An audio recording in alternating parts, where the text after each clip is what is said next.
My best friend called me crying and said that my boyfriend was obsessed with her. So I woke her up from her delusion. Me and Jasmine had been best friends since middle school when she moved from Arizona and didn't know anyone. I introduced her to my friend group, helped her catch up in classes, and we became inseparable. We went to different colleges but stayed close, talking every day and visiting each other monthly. After graduation, we both moved back to our hometown and got apartments 10 minutes apart. That's when I started dating Alex. Alex worked at the engineering firm downtown, and we met through my cousin's birthday party. He was shy, funny, and genuinely kind. Jasmine was happy for me at first, saying it was about time I found someone decent after my string of terrible relationships. She'd come to our movie nights, join us for dinner, and everything was normal for about 4 months. Then Jasmine started acting weird. She'd text me after hanging out saying Alex kept staring at her. I'd laugh it off because Alex barely made eye contact with anyone besides me due to his social anxiety. She'd say he was finding excuses to sit next to her when we all went out. In reality, I always sat in the middle with Alex on one side and Jasmine on the other. She started dressing up more when she knew Alex would be around, wearing low-cut tops and asking if she looked good. Alex never noticed because he was usually showing me memes on his phone or talking about work. One night, Jasmine called me crying at 11 p.m. She was sobbing so hard I could barely understand her. She kept saying she was sorry and didn't mean for it to happen.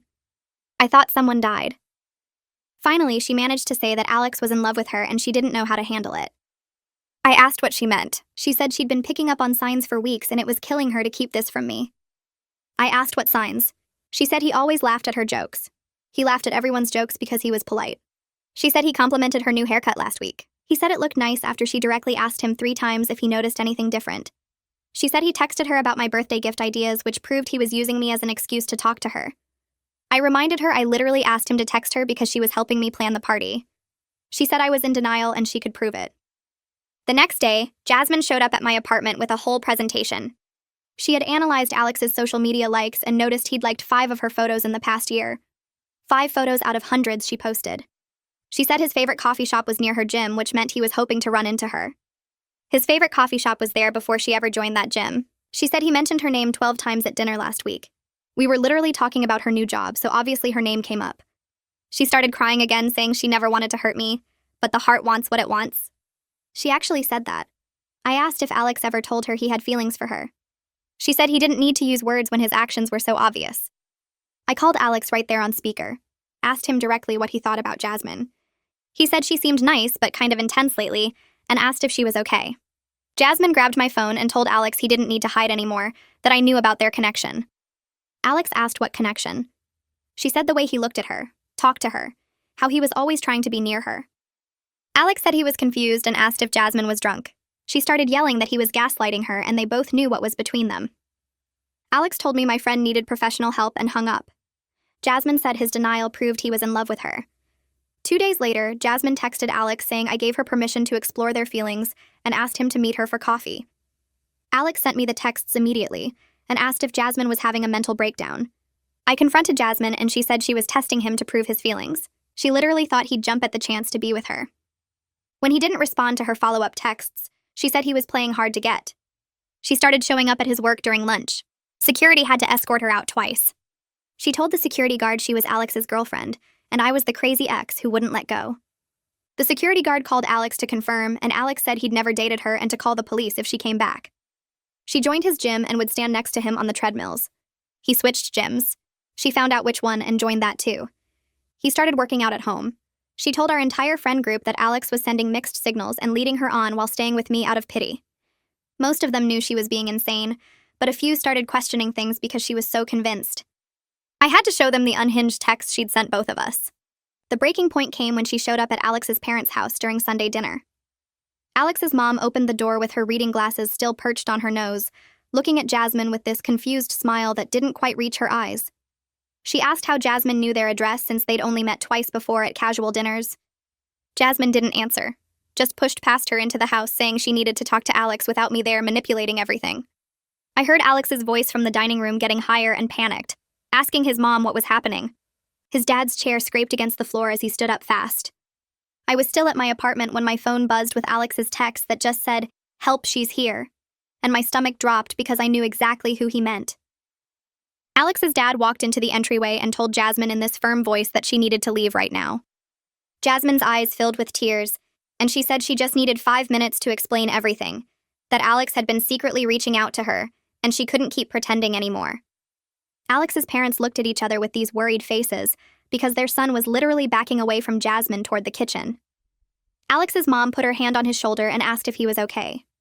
Jasmine kept talking about signs and hidden messages, and how Alex's love for her was so obvious to everyone except his controlling girlfriend. Alex's dad repeated that she needed to leave, louder this time. Jasmine sat down on their couch like she lived there and said she wasn't going anywhere until Alex admitted his true feelings. I drove to Alex's parents' house going way over the speed limit, my hands shaking on the steering wheel. When I pulled up 10 minutes later, Jasmine was sitting on their front porch with her arms crossed. Alex's mom was standing by the door looking completely lost about what to do. Jasmine saw me get out of my car and immediately started talking to Alex's mom about how I'd been emotionally abusing Alex for months. She said I kept him away from his friends, monitored his phone, and made him feel guilty for having any life outside our relationship. Alex's mom looked at me like she was trying to figure out if any of this could possibly be true. I walked up the porch steps and Jasmine stood up, getting right in my face. She said Alex deserved someone who trusted him, someone who didn't need to control every second of his day. I could see the neighbors' curtains moving as people watched this scene play out on a quiet Sunday evening. I tried to keep my voice calm and told Jasmine she needed professional help. She laughed this bitter laugh and said that's exactly what manipulative people say when they're losing control. Alex's dad came outside with his phone in his hand and said he was calling the police. Jasmine's whole face changed and she screamed that I was the one who needed help, that my insecurity was so bad I had to invent this whole story about her being obsessed. She yelled about how I couldn't handle that Alex might have feelings for someone else, someone better. More neighbors came outside now, standing in their yards watching. An older man from across the street started walking over asking if everything was all right. Jasmine turned to him and said her boyfriend's crazy ex was harassing her. Alex appeared in the doorway looking pale and exhausted. The neighbor looked confused, asking Alex if he knew what was going on. 2 police cars pulled up about 5 minutes later. Jasmine immediately stopped yelling and wiped her face, switching to this calm, rational voice that made my skin crawl because it was so fake. She smiled at the officer and said there'd been a misunderstanding, that she came to visit her boyfriend and his parents overreacted. The officer asked who the boyfriend was, and Jasmine pointed at Alex. The officer walked over to Alex and asked directly if this woman was his girlfriend. Alex said no, he'd never dated her and she needed to leave. The officer asked if Alex wanted her here, and Alex said absolutely not. Jasmine's face did this thing where it just crumpled, like someone had reached inside and pulled all her bones out. She looked at Alex with these huge wounded eyes and said he didn't have to lie anymore, that she understood his family was putting pressure on him. The officer asked Jasmine to come with him to her car. She stood up slowly, staring at Alex the whole time like she was waiting for him to change his mind. The officer had to physically guide her by the elbow because she kept stopping and turning back. When they got to her car, the officer talked to her for a few minutes while his partner took statements from Alex and his parents. Jasmine got in her car finally and started the engine. As she drove away, she rolled down her window and screamed that Alex was making a huge mistake. She yelled that one day he'd realize what he gave up, that he'd come crawling back when he got tired of being controlled. Her voice got quieter as she drove down the street, but we could still hear her. Alex's mom grabbed my hand and squeezed it hard. She was shaking. Inside the house, Alex sat on the couch with his head in his hands. His whole body was trembling and his parents kept asking what the hell just happened. I sat down next to Alex and started explaining from the beginning, from the night Jasmine called me crying about Alex being in love with her. I told them about the presentation with the social media analysis, about her showing up at his work, about the text claiming I gave permission for them to date. Alex's mom's mouth fell open and she kept saying she had no idea, that Jasmine seemed so normal when they met her before. His dad paced around the living room getting angrier as I talked.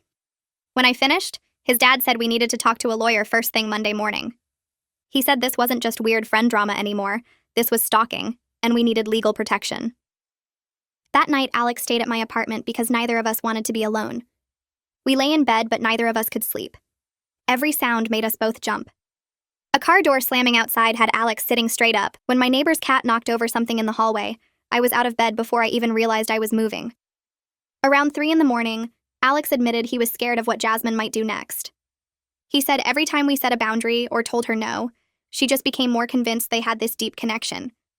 He talked about how she'd shown up at 2 different gyms, how she'd told security at his work that she was his girlfriend, how she genuinely seemed to believe her own lies. I realized we weren't dealing with a friendship problem anymore. This was a real safety threat, and we needed to treat it that way. Sunday morning, I called my cousin Cordelia, who worked in mental health crisis intervention. She answered on the second ring, even though it was barely 8.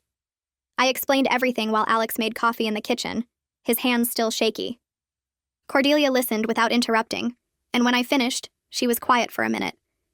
Then she said Jasmine's behavior matched something called erotomania. She explained it was a delusional disorder where someone believes another person is in love with them, even when there's clear proof they're not. She said people with erotomania can be completely normal in other areas of their life, but have this one fixed delusion they can't let go of. I asked if it was dangerous, and Cordelia's voice got serious. She said it could be, especially when the delusion gets challenged. Cordelia explained that people with erotomania interpret rejections as secret tests, or proof of hidden feelings. She said when Alex told Jasmine he wasn't interested, Jasmine's brain twisted that into evidence that he was forced to deny their connection. Every boundary we set, every time we said no, just made her more certain. Cordelia told us we needed to document absolutely everything from now on. Save every text, every voicemail, write down every incident with dates and times. She said we needed to stop all direct communication immediately, because any response, even telling her to stop, would feed the delusion. Most importantly, she said we needed legal protection right away. She used the word restraining order and said these situations could turn violent when the person's delusion got threatened enough. I looked at Alex standing in my kitchen doorway holding 2 mugs of coffee, and I saw real fear in his eyes. Monday morning, Alex's dad made a call to someone named Lincoln Abernathy before we even finished breakfast. He handed Alex the phone, and I watched Alex nod along, his jaw tight, saying yes sir and thank you about 6 times. When he hung up, his dad said Lincoln could see us at 10, and we should bring everything. I grabbed my laptop and Alex collected his phone while his mom packed the leftover police report and witness statements into a folder. We drove to Lincoln's office in the business district downtown, a brick building with his name on a brass plaque by the door. The waiting room had leather chairs and magazines nobody ever reads, and a receptionist who smiled too brightly considering why people probably came here. Lincoln came out exactly at 10, a man maybe 50 years old wearing a suit that looked expensive but not flashy. He shook our hands with a firm grip and led us back to his office where he had a yellow legal pad already out on his desk. We sat across from him and I put my laptop between us while Alex set his phone down. Lincoln asked us to start from the beginning and explain everything, so I opened my laptop and pulled up the first weird text Jasmine sent me about Alex staring at her. Lincoln took notes while I talked, his pen moving fast across the yellow paper. I showed him the text where Jasmine said I gave her permission to date Alex, and Lincoln's expression got harder. Alex pulled up the messages Jasmine sent him directly asking to meet for coffee and the follow-up texts when he didn't respond. Lincoln read them twice, his mouth pressed into a thin line. Then Alex showed him the emails from his office security about the 2 incidents where they escorted Jasmine out, and Lincoln asked if he could photograph those with his phone. I found the police report from Sunday dinner on my laptop and turned the screen, so Lincoln could read the whole thing. He scrolled through it slowly, occasionally making small sounds in his throat that weren't quite words. When he finished reading, he sat back in his chair and looked at both of us with an expression I couldn't totally read. He said we had more than enough evidence for a restraining order, way more than most cases he saw. Then he said the word that made my stomach drop: criminal stalking charges. Lincoln explained that what Jasmine did met the legal definition in multiple ways: the workplace harassment, the residential trespassing, the repeated unwanted contact after being told to stop. He said the process would require me and Alex to testify about specific incidents in detail, dates and times, and exactly what happened. His voice got more serious when he said Jasmine would be formally notified of the restraining order filing, and he wanted us prepared that this might trigger another escalation before things got better. He used the word escalation like it was a normal thing to expect, and I realized this was his job, seeing people at their worst and predicting what terrible thing might happen next. We spent the next 3 hours in that office going through every single incident in order. Lincoln had us write detailed statements on his computer, typing out exactly what happened with dates and times for everything we could remember.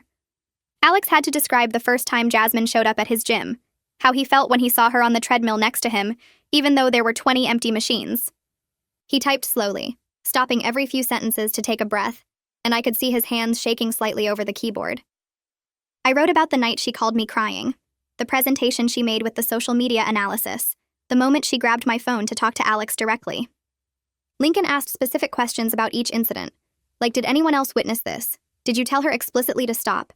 Did you feel threatened or afraid?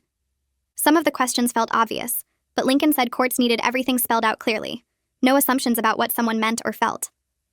Alex got to the part about Jasmine joining his second gym after he switched, and he stopped typing completely for a minute. I watched him stare at the screen before he finally wrote that it made him feel violated, like nowhere was safe, like she was always going to find him no matter what he did. Lincoln nodded and said that was exactly the kind of detail the judge needed to hear. By the time we finished, my back hurt from sitting in the same chair, and Alex looked completely drained. Lincoln printed everything out and had us review it one more time, then sign at the bottom of each page. He said he'd file the petition for an emergency restraining order first thing Wednesday morning, and we should expect Jasmine to be served with papers within 48 hours of that. That afternoon, my phone rang while Alex and I were eating sandwiches in my car outside a gas station. It was Myra, and she sounded upset before she even said hello. She told me Jasmine had shown up at her apartment that morning crying and saying Alex got his family to threaten her with lawyers. Myra said Jasmine claimed we were ganging up on her because Alex didn't want to admit his feelings publicly, and his parents were helping him hide the truth. I could hear the uncertainty in Myra's voice, like she was starting to question the version Jasmine had been telling everyone. She asked me directly if that was true, if Alex's family really threatened Jasmine. I told her no. Jasmine trespassed at their house during Sunday dinner, and they called the police, which was not a threat, but a legal response to someone breaking the law. Myra went quiet for a few seconds, and when she spoke again, her voice was different, smaller. She said she was starting to realize the version Jasmine told her might not be accurate. She mentioned little things that hadn't made sense, like how Jasmine said Alex texted her constantly but could never show the actual texts, or how the timeline of events kept shifting depending on when Jasmine told the story. I felt this mix of relief that Myra was finally questioning things and anger that it took this long, that Jasmine got to control the narrative for weeks while Alex and I dealt with actual stalking. I told Myra I would send her everything, all the evidence we just gave to Lincoln. I pulled over into a parking lot so I could focus and started forwarding screenshots of Jasmine's texts to Alex, the ones where she said I gave permission for them to date, the ones where she asked him to meet her after he'd already said no. I sent the security incident reports from Alex's office that documented both times they escorted her out. I sent the police report from Sunday with the officer's notes about Jasmine refusing to leave the property and claiming she was there to talk to her boyfriend, which Alex had to correct by saying he'd never dated her. Myra didn't respond for almost 10 minutes, and I sat there watching the 3 dots appear and disappear on my phone screen. Finally, she called me back instead of texting. She said she felt sick that she doubted me, that she'd actually wondered if maybe I was being controlling or jealous like Jasmine suggested. She admitted Jasmine's story had inconsistencies, but her certainty made it believable, the way she could describe these elaborate scenarios with so much detail that it felt like they must have happened. Myra said she should have asked more questions, should have talked to me and Alex directly instead of just accepting Jasmine's version. I told her it was okay, even though part of me was still angry, because I understood how convincing Jasmine could be when she believed her own delusions so completely. Myra said 3 other friends from our group wanted to apologize and hear the real story directly from me. She suggested we meet at the coffee shop on Main Street the next day, somewhere public and neutral. I felt this weird mix of emotions, relief that they were finally listening, but also frustration that it took lawyers and police reports for them to take this seriously. I agreed to meet them at 2 in the afternoon, and after I hung up, Alex reached over and squeezed my hand. He didn't say anything, but I could see in his face that he felt the same complicated mixture of vindication and exhaustion. The next day, I walked into the coffee shop and saw Myra sitting at a big table in the corner with 3 other friends from our group. They all looked uncomfortable, shifting in their seats and not quite making eye contact when I first sat down. I opened my laptop and pulled up the timeline I'd created for Lincoln, every incident with dates and descriptions. I turned the screen so they could all see and started walking them through it chronologically. Their faces changed as they read, going from uncertain to shocked to horrified. When they got to the text where Jasmine claimed I gave her permission to date Alex, Myra actually gasped. She said Jasmine had told them Alex sent that message to Jasmine as a test, to see if she'd actually meet him, which was the complete opposite of reality. I showed them Alex's response where he forwarded Jasmine's message to me immediately asking if she was having a breakdown.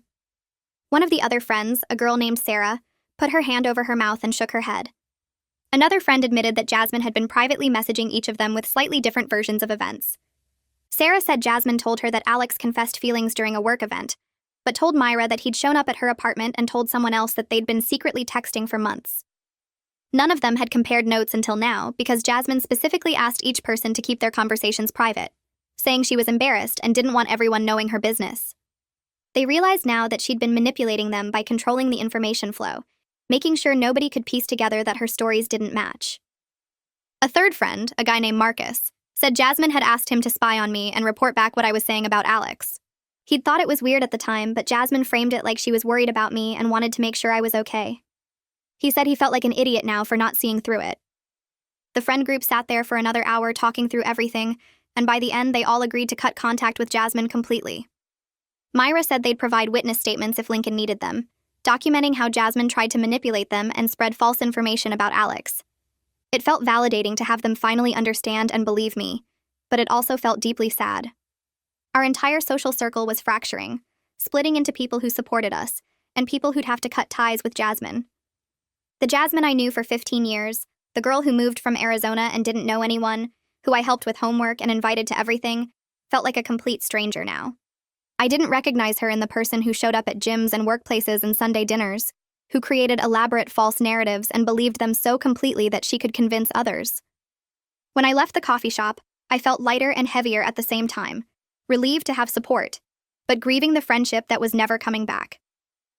Wednesday morning, Lincoln called to say he'd filed for the emergency restraining order at the courthouse. He explained that Jasmine would be served with papers within 48 hours, meaning someone would show up at her apartment or workplace and hand her official legal documents.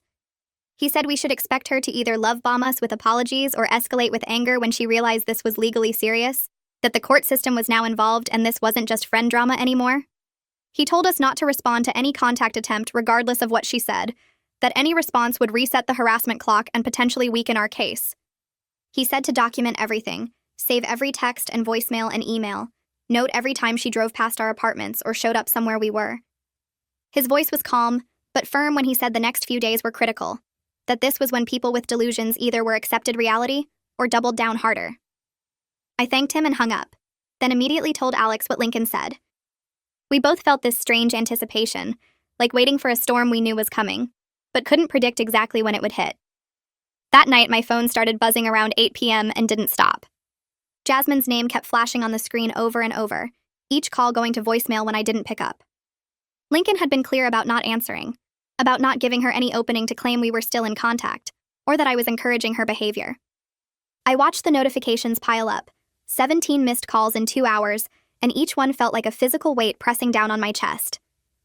Alex sat next to me on the couch looking at his own phone, his jaw tight as he scrolled through work emails trying to distract himself from the constant buzzing coming from my device. The voicemails accumulated in my inbox, little red numbers climbing higher and higher. And part of me desperately wanted to listen, because somewhere in my brain I still believed my actual friend might be in there somewhere, might say something that would make this all make sense. But I knew better now. Knew that the Jasmine leaving those messages wasn't the girl I'd known since middle school, and listening would only hurt me more without changing anything about the situation we were trapped in. The next morning, Alex's phone lit up with a text from Quentin at work. I watched his face go pale as he read it. Then he turned the screen toward me without saying anything. Jasmine had shown up at their office building again, apparently thinking she could just walk in and see Alex like nothing had happened, like Lincoln hadn't filed legal paperwork and warned her to stay away. Security recognized her immediately from the previous incidents and called the police before she even made it through the lobby doors. Quentin's text said she'd been arrested for trespassing since the building management had formally banned her from the property after the second time she'd harassed Alex during his lunch break. She was in police custody now, actually arrested with handcuffs and everything, and the reality of how far this had escalated hit me like a truck. This wasn't just friend drama anymore or even stalking that we could document and report. This was criminal charges and jail time and a permanent record that would follow Jasmine for the rest of her life. Lincoln called an hour later and his voice was calm, but I could hear the satisfaction underneath when he explained what happened. Jasmine had spent 4 hours in a holding cell before her parents posted bail and got her released, and he said this actually strengthened our restraining order case significantly because it showed the pattern continuing even after police involvement and official warnings. The judge would take it seriously when we went to court, would see that Jasmine wasn't just confused or going through a rough patch, but actively refusing to respect boundaries even when those boundaries were enforced by law enforcement. He told us to keep documenting everything, to save any texts or calls or attempts at contact, because each piece of evidence made our case stronger and showed we genuinely needed legal protection from someone who wouldn't stop on her own. Friday morning, my phone rang with an unknown number, and I almost didn't answer, thinking it might be Jasmine calling from a different phone to get around being blocked. But something made me pick up, and Jasmine's mom's voice came through the speaker, choked with tears and barely coherent. She said they'd had no idea things had gotten this bad, that Jasmine had been telling them Alex was her boyfriend and I was a jealous ex-friend trying to break them up out of spite. They'd believed her because why wouldn't they believe their own daughter? and now they were devastated to learn the truth from the police report and the trespassing charges and everything we'd documented. Her mom kept apologizing over and over, saying she should have known something was wrong when Jasmine's stories didn't quite add up, when she refused to let them meet Alex or got defensive when they asked normal questions about the relationship. I felt bad for her because I knew what it was like to watch someone you love disappear into delusion, to realize the person you thought you knew had been replaced by someone you didn't recognize at all. Jasmine's dad got on the phone after her mom couldn't talk anymore through the crying. His voice was tight and controlled, like he was barely holding himself together, and he asked if there was any way to resolve this without legal action, because they were trying to get Jasmine into psychiatric treatment. I understood what he was asking, understood that he wanted to protect his daughter from having a restraining order and criminal record. But I also remembered Alex's face when Jasmine showed up at his parents' house during Sunday dinner. I explained as gently as I could that we'd tried everything else, that we'd been patient and understanding and given Jasmine so many chances to stop. But she'd showed up at Alex's family home, and that crossed a line we couldn't uncross. He went quiet for a long moment and then said he understood, that they'd cooperate with whatever we needed and provide any information that might help get Jasmine the mental health treatment she clearly required. Before he hung up, he said he was sorry, not just for what Jasmine had done, but for not seeing it sooner, and I felt tears running down my face because this whole situation was destroying so many people beyond just me and Alex. Lincoln called back Tuesday afternoon to tell us the restraining order hearing was scheduled for the following Tuesday morning at 9 a.m. He walked us through what to expect, explaining that Jasmine would be in the courtroom because she had the right to face her accusers and defend herself against the order. He warned us that she might try to speak directly to Alex, might try to make eye contact or gesture or do anything to get his attention and prove their connection was real. We needed to stay calm no matter what happened, needed to let the legal process work, and trust that the judge would see through her delusion to the documented pattern of harassment and stalking. He said to dress professionally but not fancy, to answer questions clearly and honestly, and to focus on facts rather than emotions when we testified about what she'd done. His voice was steady and reassuring, but I could tell he was preparing us for how hard this was going to be, for having to face Jasmine in person, and recount everything she'd done while she sat there watching us. That weekend, Alex and I barely left my apartment, ordering takeout and watching movies we'd already seen, because neither of us could focus on anything new. We were both emotionally exhausted, drained from weeks of constant stress and fear, and looking over our shoulders everywhere we went. Alex kept apologizing like this was somehow his fault for being polite to my friend, for laughing at her jokes and complimenting her haircut when she asked directly, for all the normal friendly behavior that her brain had twisted into proof of secret love. It broke my heart because he'd done absolutely nothing wrong, had just been his usual kind and socially anxious self, and now he was carrying guilt for something that existed only in Jasmine's delusion. I told him over and over that this wasn't his fault, that mental illness doesn't need a reason or a cause, but I could see he didn't fully believe me yet. Sunday evening, I finally gave in to the temptation I'd been fighting all week and listened to one of Jasmine's voicemails. I regretted it immediately, wished I could unhear her sobbing voice saying she knew Alex was forced to do this by his controlling family, that their love was tested like Romeo and Juliet or some other tragic romance. She said she'd wait for him no matter how long it took, that real love could survive anything, including restraining orders and family interference and temporary separations.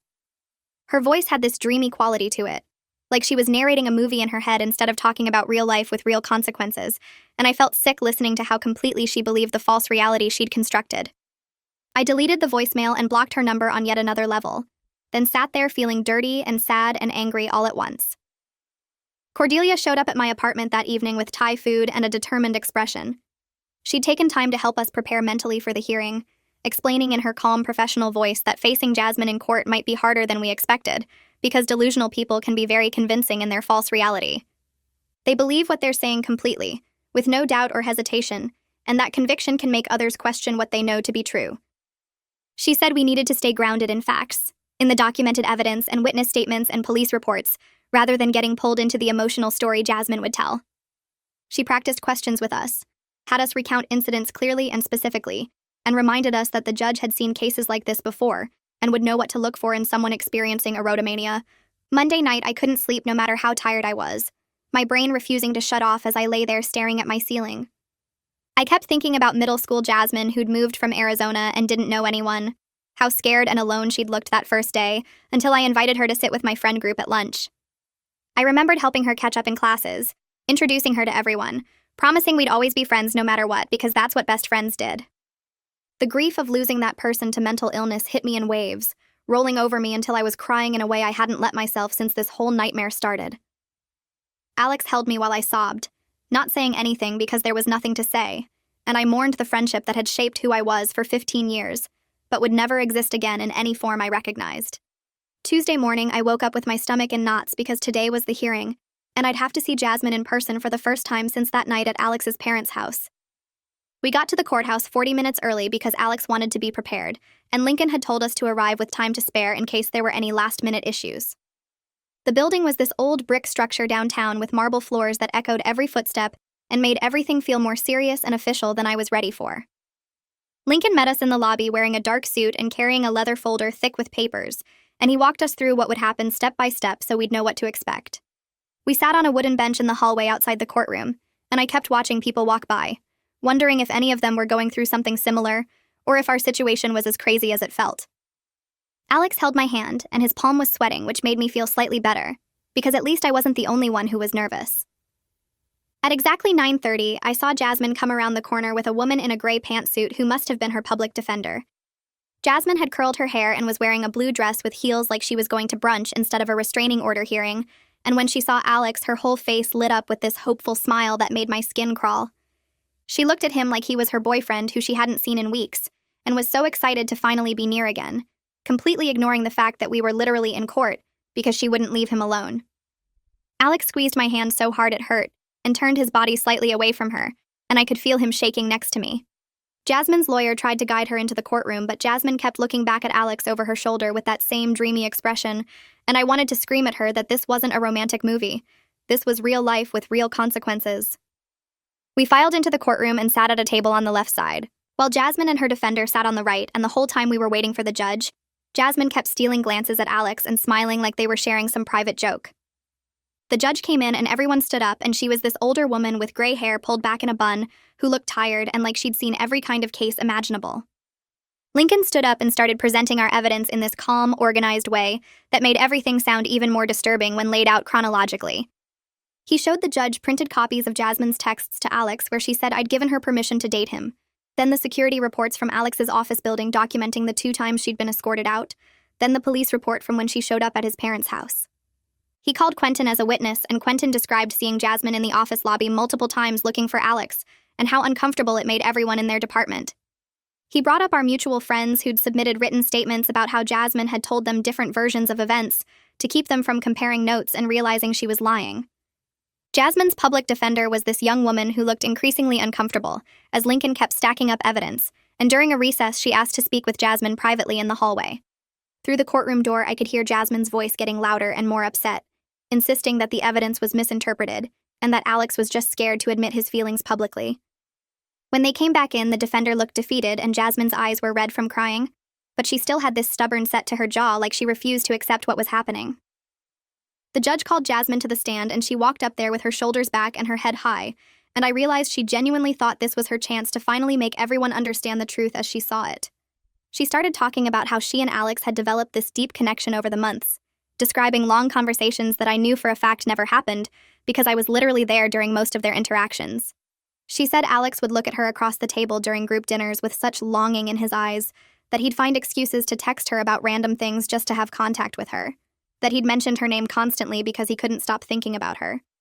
She spoke with such complete conviction, like she was describing memories that were absolutely real to her, and I finally understood how she'd managed to convince some of our friends initially, because she wasn't lying in her mind. She truly believed every word. She talked about how Alex had joined her gym to be near her, and how he'd shown up at places she frequented hoping to run into her, which was the exact opposite of reality where he'd been actively avoiding her and changing his routine to get away. The judge was taking notes and her expression stayed neutral, but I saw her eyes narrow slightly. When Jasmine described a conversation where Alex supposedly confessed his feelings, and Lincoln immediately pulled out Alex's work calendar, showing he'd been in a meeting during the time Jasmine claimed this happened, Jasmine didn't even seem bothered by the contradiction, just said the meeting must have been on a different day, because she remembered the conversation so clearly. When Lincoln asked her about the text where Alex explicitly said he wasn't interested, Jasmine smiled, and said that was just him being cautious because he was worried about hurting me, that she could see the real truth in how he looked at her when he thought no one was watching. The judge asked her to step down and called Alex to testify, and I could see his hands shaking as he walked up to the stand. His voice was quiet at first, and the judge had to ask him to speak up. And he described how scared he'd felt when Jasmine started showing up at his work and his gym. He talked about changing his entire routine, looking over his shoulder constantly, feeling unsafe in places that used to be normal parts of his day. He said he'd stopped going out with friends because he was worried she'd show up, that he'd started having anxiety about leaving his apartment because he never knew where she might appear next. His voice cracked when he talked about the night she showed up at his parents' house, and how violated he felt that she'd tracked down their address and invaded his family's home. The whole time Alex was speaking, I was watching Jasmine's face, and she was smiling. Actually smiling like he was declaring his love instead of describing how much fear and stress she'd caused him. She had this soft, dreamy look in her eyes like she was watching a romantic scene in a movie, completely disconnected from the reality of what he was actually saying. The judge noticed too because she kept glancing at Jasmine with this increasingly concerned expression.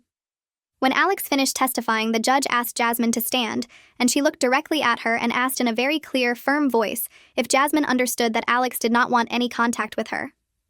Jasmine's smile didn't waver, and she said that what Alex says and what he really feels are two different things, that she can see the truth in his eyes even. When his words say something else, that their connection goes deeper than what can be expressed in a courtroom setting. The judge's expression went from concern to hard in about 2 seconds, and she said that she'd heard enough. She granted a 3-year restraining order requiring Jasmine to stay 500 feet away from me, from Alex, from both our apartments, from both our workplaces, and from Alex's parents' home. Jasmine's face crumpled and she started crying, saying the judge didn't understand, that this was all a huge mistake, that she and Alex just needed time to work things out without interference. Her lawyer put a hand on her arm trying to calm her down, but Jasmine kept talking, her voice getting louder and more desperate as she insisted that real love couldn't be stopped by a piece of paper. The bailiff stepped forward and Jasmine's lawyer physically guided her toward the exit while she was still crying and protesting. We walked out into the courthouse hallway, and I felt shaky with relief and exhaustion, like I'd been holding my breath for weeks and could finally let it out. Jasmine's parents were waiting outside the courtroom, and they approached us looking completely broken.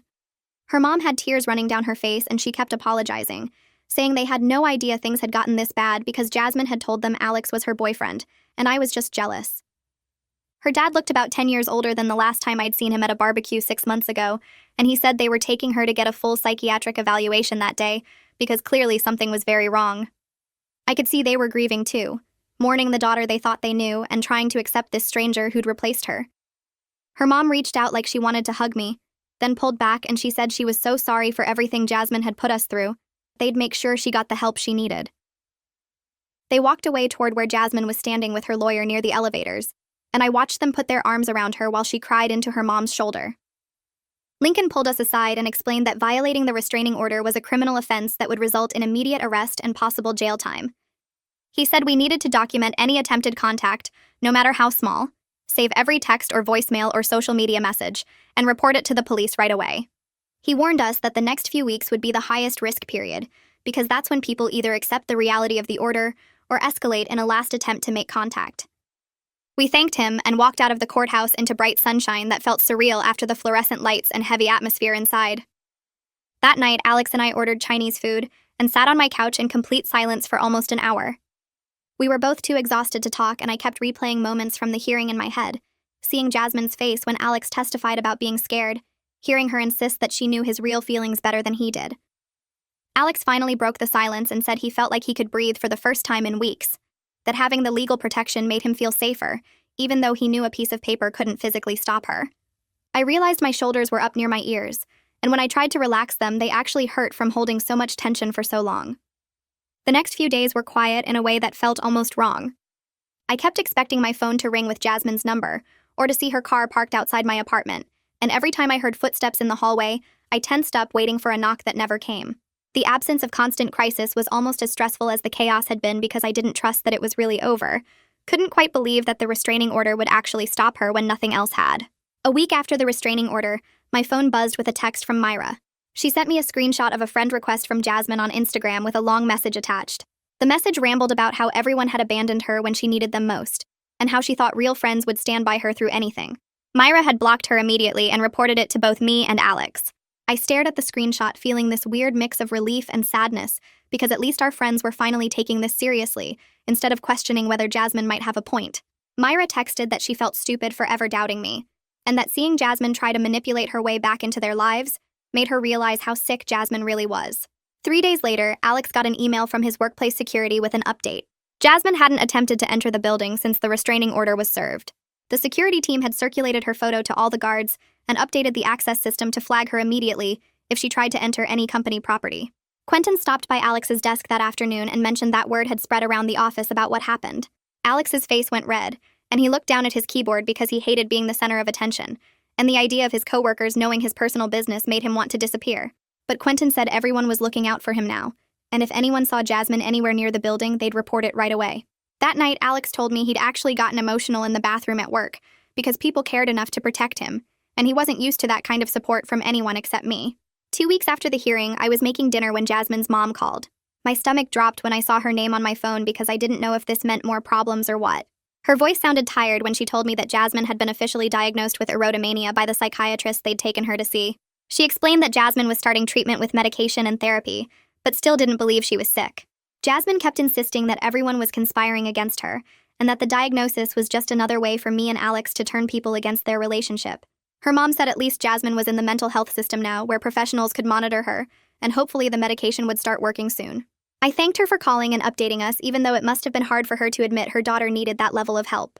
The next week, I made an appointment with a therapist because I couldn't stop thinking about all the times I'd explained away Jasmine's weird behavior.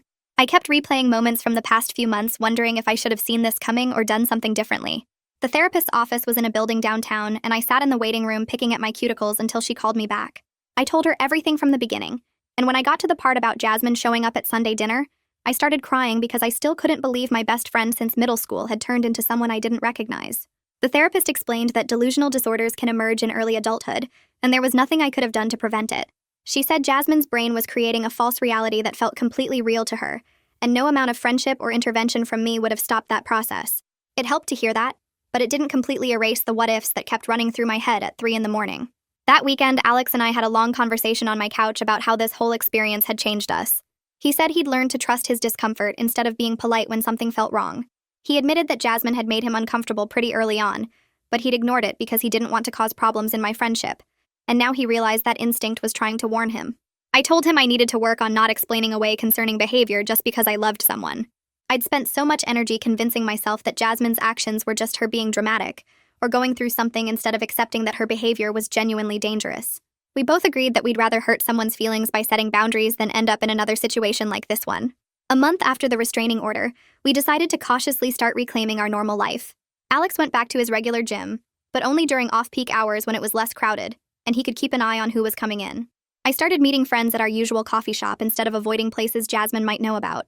It felt weird at first because I kept looking over my shoulder expecting to see her standing there watching us, but slowly the knot in my chest started to loosen, and I could actually enjoy my coffee without scanning the room every 30 seconds. Quentin invited us to a work happy hour at a bar near Alex's office, and Alex actually said yes, which surprised me. He'd been avoiding social events with coworkers for months because he was embarrassed about the whole situation. We showed up and his coworkers were supportive without being weird about it. Nobody asked intrusive questions or treated Alex like he was fragile. They just included him in conversations about normal work stuff and made jokes and acted like everything was fine. I watched Alex's shoulders relax as the night went on, and he laughed at something Quentin said. It was the first time in months that I'd seen him look genuinely comfortable around other people.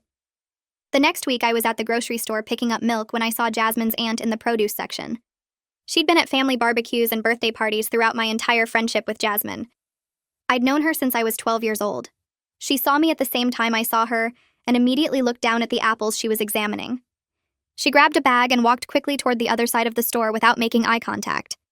It stung worse than I expected because I realized this situation had cost me more than just Jasmine. It had fractured connections with people who were part of my childhood and who probably heard some twisted version of events that made me look like the villain. 6 weeks after the hearing, Lincoln called while I was at work. I stepped outside to take the call, and he told me that Jasmine had violated the restraining order by sending a letter to Alex's parents' house. The letter rambled about true love conquering all obstacles, and how their connection was too strong for legal documents to destroy. Lincoln said we needed to report it immediately, so there was documentation of the violation. He explained that even though it was just a letter and not a physical confrontation, any contact was a violation and needed to be taken seriously. I called Alex right away, and he sounded exhausted when he answered. He said he'd hoped the restraining order would be enough to make Jasmine stop, but apparently her delusion was stronger than legal consequences. The police visited Jasmine that afternoon with a warning about the violation. Her parents called us a few hours later, apologizing over and over. Her dad's voice sounded completely worn out when he said they were increasing Jasmine's psychiatric supervision and making sure she understood that any more contact would result in criminal charges. I could hear how exhausted they both sounded dealing with a daughter who refused to accept reality no matter how many doctors or lawyers or judges told her she was wrong. Alex and I sat at my kitchen table the next morning with coffee. Neither of us was drinking.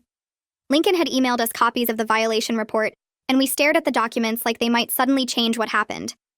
I asked if we should press criminal charges, and Alex rubbed his eyes with both hands before saying he didn't know anymore. We'd been dealing with this for months, and every consequence just seemed to make Jasmine dig deeper into her delusion instead of pulling her out. I reminded him that her parents said she was in treatment now, and maybe the warning would be enough. Alex nodded slowly and said he wanted to believe treatment would work, but he was tired of hoping things would get better only to have Jasmine show up somewhere new. We called Lincoln and told him we wanted the formal warning documented but wouldn't pursue charges this time. Lincoln said that was reasonable given the circumstances, but warned us to report any future contact immediately, because patterns of violation usually got worse instead of better. He told us the warning would make it clear that next time meant arrest with no exceptions, and Jasmine's parents had been informed of the consequences. After we hung up, Alex said he felt like we were being too soft, but also didn't want to be the reason someone went to jail when they were sick. I understood exactly what he meant because I kept going back and forth between anger at what Jasmine put us through and sadness that my best friend's brain had broken in a way that destroyed everything. 2 months after the restraining order was granted, I was cleaning out my closet and found a shoebox full of old photos. I pulled out the stack and started flipping through pictures of Jasmine and me from high school. There was one from homecoming sophomore year, where we were both wearing terrible dresses and making silly faces at the camera. Another showed us at graduation with our arms around each other and genuine smiles that came from years of actual friendship. I found photos from college visits where we'd explored each other's campuses and pretended to be students there. Birthday parties and random weekend hangouts and inside jokes captured in moments that felt so normal and happy. I sat on my bedroom floor surrounded by evidence of a friendship that used to be real and started crying. Not the angry crying from when everything was actively falling apart, but the grief crying that comes when you finally accept something is gone. The Jasmine in these photos was my best friend who helped me study for tests and listened to me complain about bad dates and knew exactly how to make me laugh when I was sad. That person didn't exist anymore, and maybe she'd been disappearing for longer than I wanted to admit. I looked at a photo of us from middle school right after we met and wondered if there had been signs even then that I missed, or if mental illness just happened sometimes without warning. My therapist kept saying I couldn't have prevented this, but sitting there with 15 years of friendship scattered around me made it hard to believe that. My next therapy session happened 3 days after I found the photos. I told my therapist about crying over the pictures, and she asked what made me sad about seeing them. I explained that it felt like mourning someone who was still alive, because the Jasmine I knew was gone, but replaced by someone wearing her face who believed things that weren't real. My therapist nodded and said, "Grief doesn't only happen when someone dies."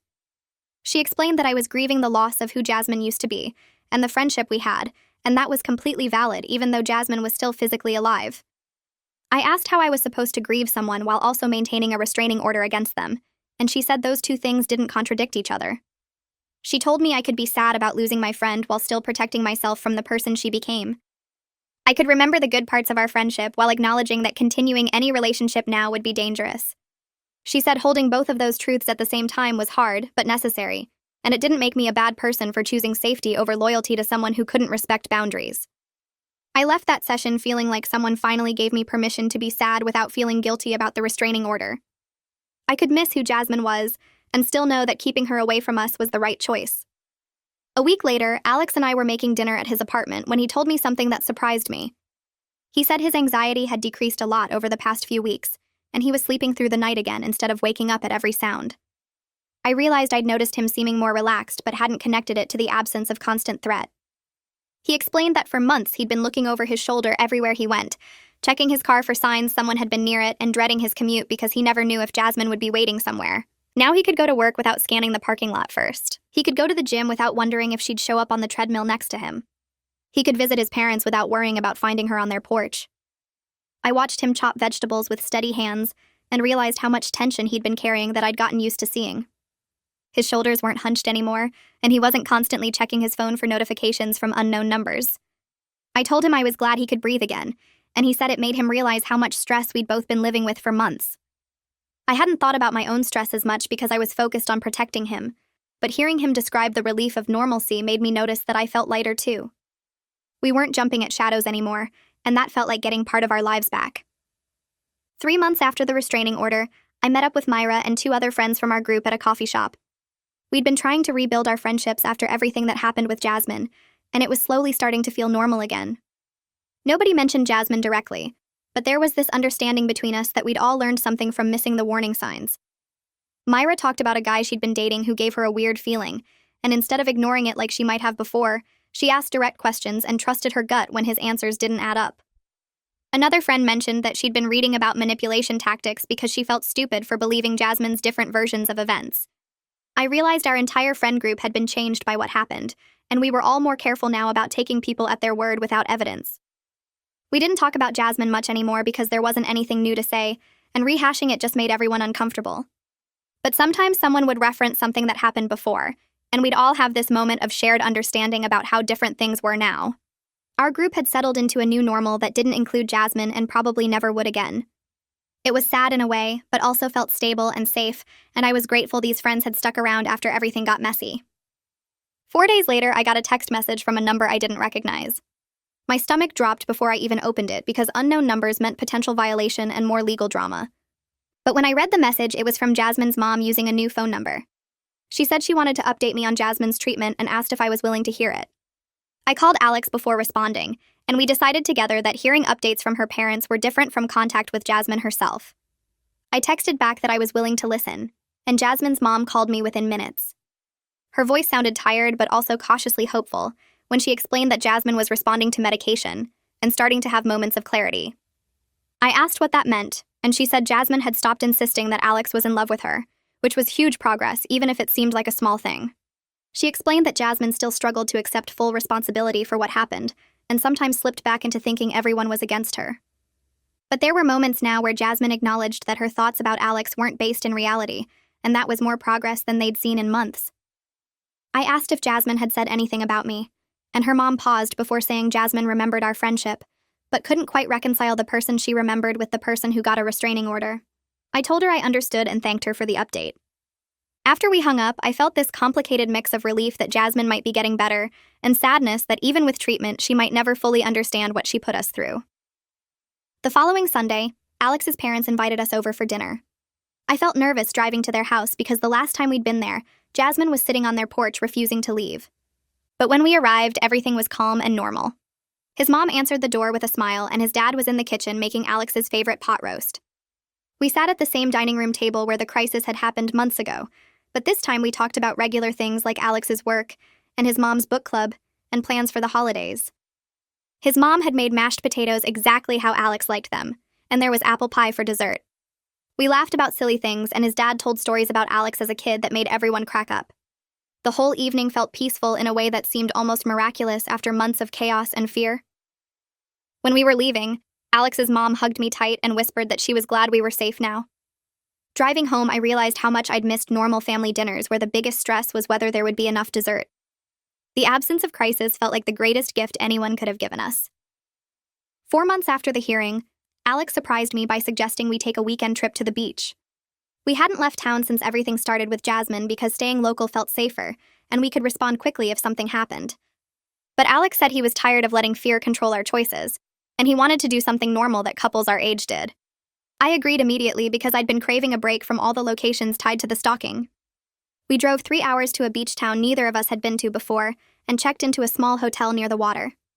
Walking on the sand that first evening felt incredibly freeing because Jasmine didn't know we were there and couldn't show up unexpectedly. We could just exist without constantly scanning our surroundings for threats. That night we had dinner at a seafood restaurant, and Alex seemed more relaxed than I'd seen him in almost a year. We talked about things that had nothing to do with restraining orders or court hearings or mental illness. We made plans for where else we wanted to travel and what we wanted to do next summer. It felt like reclaiming our relationship from the shadow Jasmine's delusion had cast over everything. On our second day at the beach, Alex and I were walking along the shore when he stopped and turned to face me. The sun was setting behind him and his expression was serious but not worried. He said he'd been thinking a lot about our relationship and what he wanted for our future. I felt my heart speed up because serious conversations could go either direction. But then he smiled and said he wanted to move forward instead of letting what happened define us forever. He talked about maybe moving in together next year when my lease was up. He mentioned places he wanted to travel with me and things he wanted us to experience together. He said he was tired of making decisions based on fear and wanted to start building the life we actually wanted, instead of the one Jasmine's stalking had forced us into. I felt tears in my eyes, but good ones this time because I wanted all of those things too. We'd spent so long in survival mode that I'd almost forgotten we were supposed to be building something together. Standing there on the beach with Alex talking about our future felt like coming back to life after months of just trying to get through each day. Driving home from the beach on Sunday afternoon, I realized something had shifted inside me. For the first time in months, I felt actually excited about the future, instead of just relieved that each day passed without incident. The trauma of everything that happened would always be part of our story, and I'd probably always have moments of looking over my shoulder or feeling anxious when I saw someone who looked like Jasmine. But sitting in the car with Alex discussing which furniture we'd keep if we moved in together and debating whether we wanted a one-bedroom or two, I understood that what happened didn't have to be the whole story. We got to decide what came next, and that power felt significant after months of reacting to someone else's delusions. The restraining order still had over 2 years left, and Jasmine was still in treatment with an uncertain outcome. But Alex and I were building something that belonged to just us, and that felt like taking back control of our lives. 5 months after the restraining order started, my phone rang while I was making breakfast, and the caller ID showed it was her dad. My stomach dropped because we hadn't talked since the courthouse hallway, when he apologized for not seeing the signs sooner. I answered, and he sounded tired but less panicked than the last time we spoke. He told me he wanted to give me an update about how things were going with treatment. His voice was careful, like he was worried about upsetting me, but he said something had shifted in the past few weeks that felt significant. She had finally accepted that she needed professional help instead of insisting everyone else was wrong. He explained she was working with a psychiatrist who specialized in delusional disorders, and the doctor had her on medication that seemed to be helping. The progress was slow, and there were still bad days where old thought patterns came back, but she was starting to understand that what she believed about Alex wasn't based in reality. I stood there holding the phone and feeling this weird mix of relief and sadness because part of me had wondered if she'd ever get better. He said the psychiatrist explained it might take years of consistent treatment, and even then recovery wasn't guaranteed, but at least she was trying now instead of fighting everyone. I asked the question that had been sitting in my chest for months, whether she had said anything about me or our friendship. There was this long pause on the other end of the line, and I could hear him breathing. He finally said she had expressed regret about losing the friendship, but still struggled to fully accept her role in what happened. She knew things went wrong, but couldn't quite connect her actions to the consequences in a way that showed real understanding. He said the psychiatrist was working on that part specifically because accepting responsibility was crucial for actual recovery. His voice got quieter when he said maybe someday she'd be healthy enough to make real amends, but that was years away if it happened at all. He wasn't asking me to forgive her or wait around for an apology that might never come. He just wanted me to know she wasn't the same person who showed up at Sunday dinner anymore, even if she wasn't fully well yet either. I thanked him for calling and told him I hoped treatment continued helping her. After we hung up, I sat at my kitchen table for a long time thinking about the friend I used to know and the stranger she became. That evening, Alex came over and I told him about the phone call. We ended up having this long conversation about whether we'd ever accept an apology from her if she offered one in the future. Alex said he'd been thinking about it too because part of moving forward meant deciding what forgiveness looked like for us. He said he could probably forgive her someday for what she put us through, especially now that we knew it was a genuine mental illness and not just manipulation. But forgiveness didn't mean going back to how things were before or letting her back into our lives. I agreed completely because even if she got healthy and understood what she did, the damage to our friendship was permanent. Too much had happened and too much trust had been broken. We both felt okay with that boundary, and it felt good to be on the same page about it. Alex said he didn't want to carry anger forever, but he also didn't want to pretend everything could be fixed with an apology. I realized that's exactly how I felt too, like we could let go of the worst feelings without opening ourselves up to being hurt again. We talked about how strange it was that someone we cared about became someone we needed legal protection from, and how that grief was separate from the relief of being safe now. 6 months after the restraining order was granted, our lives had settled into something that felt genuinely normal again. Alex got a promotion at work that he'd been working toward for over a year, and his boss specifically mentioned how impressed they were with his performance despite everything he'd been dealing with. I started taking a pottery class at the community center on Thursday nights, something I'd always wanted to try but kept putting off. The class was full of people who had no connection to the drama that had consumed months of my life, and I loved having that separate space where I was just someone learning to throw clay. We were planning a trip to visit Alex's college friends next month, people he hadn't seen in person since everything started because we'd been too anxious to travel. His friends knew the basic situation, but mostly they just wanted to hang out and catch up on normal life stuff. I bought new luggage for the trip and felt excited instead of worried, which seemed like a small thing but meant everything after months of constant fear.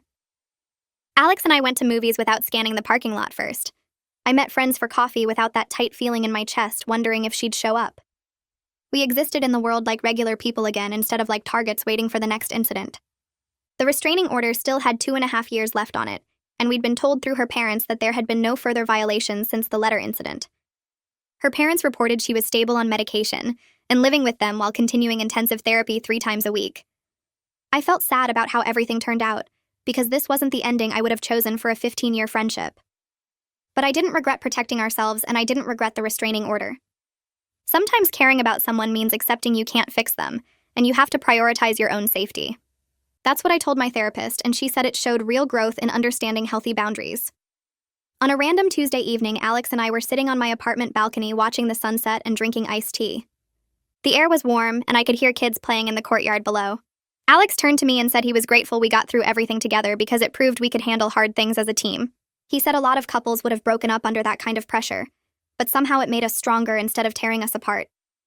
I agreed and realized I trusted him more now than I did before everything happened, which seemed backwards but made sense. We'd seen each other at our most scared and most stressed, and neither of us ran. We made decisions together and supported each other and came out the other side still wanting to build a life together. For the first time since that midnight phone call 6 months ago when everything started falling apart, I felt completely at peace with where we were. The fear that had been sitting in my chest for so long was finally gone, replaced by this quiet certainty that we were going to be okay. I was excited about the future instead of just relieved to survive each day. We had plans and dreams again instead of just crisis management strategies. Alex reached over and held my hand, and we sat there watching the sky turn pink and orange. I thought about how 6 months ago I couldn't have imagined feeling this calm or this hopeful. The trauma would always be part of our story, and I'd probably always have moments of looking over my shoulder or feeling anxious when I saw someone who looked like her from behind. But sitting there with Alex planning our trip and talking about maybe getting a dog next year and debating whether we wanted to move in together when my lease ended, I understood that what happened didn't have to define everything that came after. We got to write the next chapters ourselves, and that power felt significant after months of reacting to someone else's delusions.